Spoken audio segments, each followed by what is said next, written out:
Mr. Chairman, thank you very much. I remember very fondly my days of innocence when I came to the Budget Committee and thought that a deficit-neutral reserve fund actually did anything and experienced a little glow of satisfaction when I got one passed. Obviously, I've learned better over the years. So what this amendment focuses on is something that I think there's broad bipartisan agreement on, which is the need for reform of the Budget Committee. We are now fully meaningless. We do two things. We do this, which is an exercise in partisan messaging back and forth, which is fine, but it doesn't accomplish anything. And we are the delivery system for a reconciliation measure that allows the Senate majority to pass something big with a simple majority around the 60-vote threshold. Those are the two things we do. We do nothing else. We do not look at the debt and the deficit in any serious way. We're not even arithmetically prepared to look at the debt and the deficit in any serious way.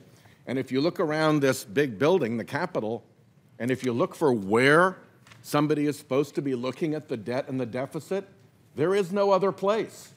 It's not like we can pay no attention here because don't worry, the appropriators have got it, or the Finance Committee has got it, or some select commission has got it.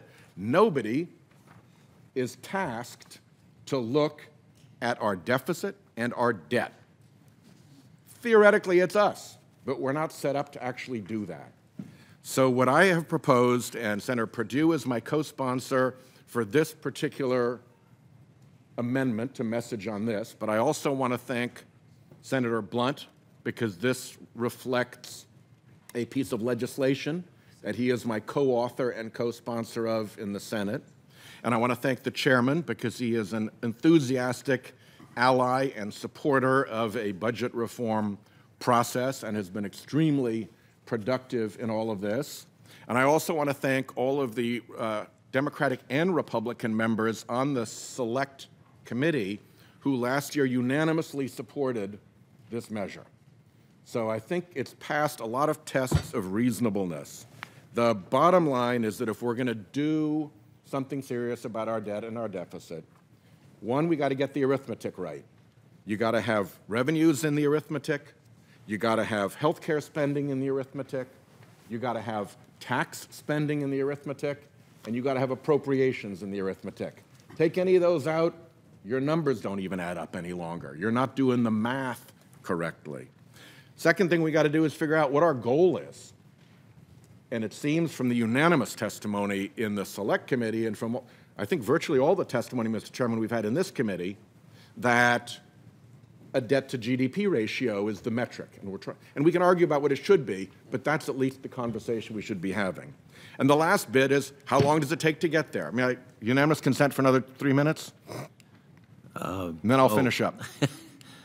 Unanimous consent for another 1 minute. 1 minute, okay. And then there's 2 minutes for the other side, which I sense will not be opposition but support. I hope so. And then the third is the timing to get there. If you try to do it all at once, you could have a catastrophic shock. If you give yourself 10 or 15 years or whatever the time frame is we agree to, so now you have the math correct, time frame to get there, and an agreed on target. If we can do that, we'll have done something big. We also make it biennial, which is an important consideration. I think if we're going to be serious, it should be biennial, and this is something that the chairman has strongly supported. And for those of us who expect to be in the majority in the future, it does preserve reconciliation, so we still have that feature. So I hope that the bipartisan nature of this, and I hope that our common desire to have the Budget Committee not be structurally designed to fail at the most important task we're tasked with, will bring us together around this amendment, which is a, sorry to say it, deficit-neutral reserve fund. But it will at least provide a bipartisan message that we as a committee are willing to consider trying to get ourselves out of this bog that we're in right now. Thank you, Chairman.